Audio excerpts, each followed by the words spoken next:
So I guess that's one of the first videos I'm doing, not a short one but a long one.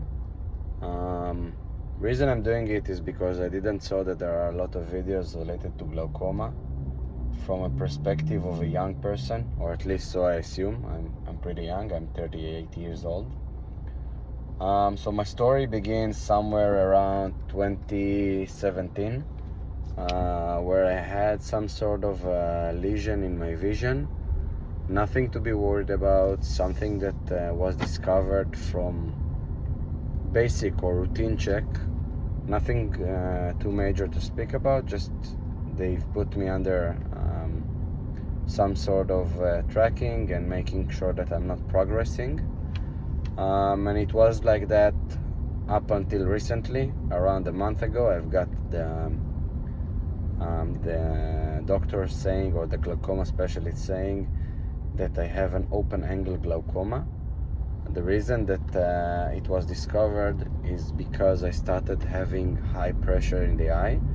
The pressure was 28, as far as I remember, on my right eye, which led them to the conclusion that I have an open-angle glaucoma, alongside with a very thin optic nerve on my right eye, and somewhere in the middle on the left eye. And I started taking drops, timolol drops, with the hope that it will reduce the pressure. And indeed it did reduce it, but the thing is that it bumped up around a week and a half or 2 weeks later. And what I've been scheduled to is doing an SLT procedure, which is the selective surgery to open up the drainage system in the eye. It should be done in 2 days from now. The thing is that I've just got an email from my professor, or my doctor that escorts me. So just to rewind back, in Israel, you have 2 routes to get a medical health care. The first route is to use the national healthcare procedure or system, and by using them you don't pay anything out of pocket. The problem is that you are not bonded to one specific doctor that will guide you and help you. All in all, it's a good system, but the thing is, it should be very well considered that somewhere or something down the road might be leading to an actual damage that needs to be very well monitored. And the reason that I'm saying it is because if you are picking the national healthcare system, you don't take the specific doctor, nor schedule appointment for yourself. It means that something could go wrong, the way that I had, and your appointment could be postponed. The second route is going for private consultation, and this is something that I'm doing recently. In a private consultation, you are paying out of pocket. If you have an additional insurance, you can get some sort of money back. It depends on your insurance level, on the policy, etc. And after you are doing it, you are bonded to a specific doctor that you pick, that you choose. But there is a problem with it as well. So those doctors work on the national facilities.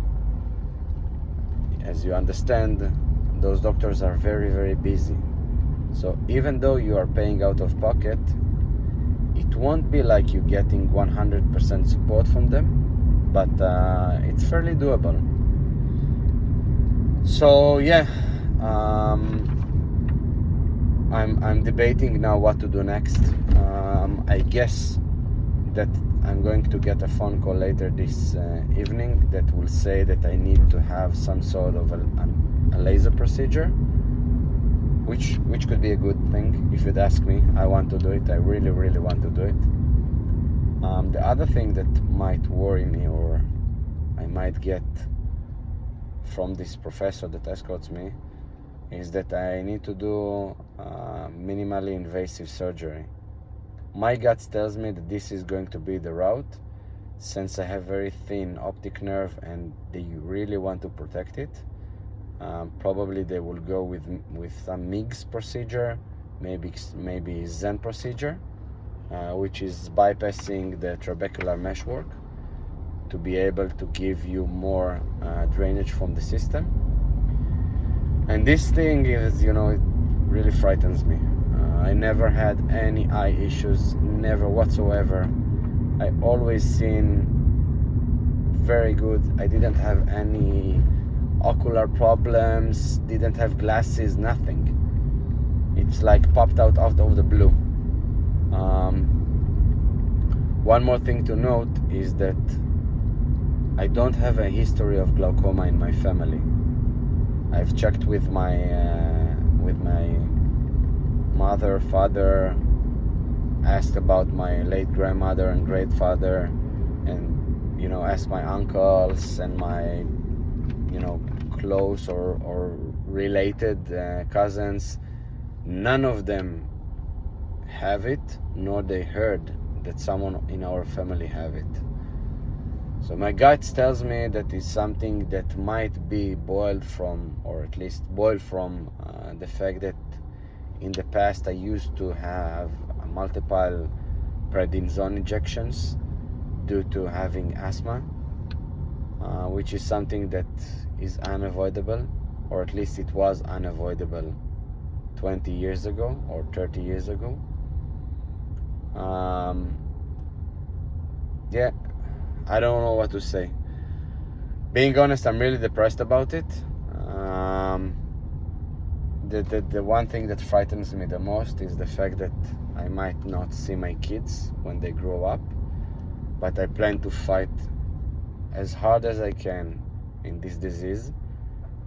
I know that it's not recommended, or at least not medically recommended, but I've started taking supplements to supplement my my FDA approved procedures. And yeah, I will keep you updated. So that's the first video. I wanted to open this to a conversation, or at least have you here. Let's create something useful out of it. It's like a blog or a vlog or whatever. I'm not planning up ahead what I'm going to say. I'm just speaking out loud, or building sentences as they go along. So thanks for listening. I wish you all the best. And if you have glaucoma, please leave me a message in the comments. Let's speak about it. I really want to learn from your experience. Cheers.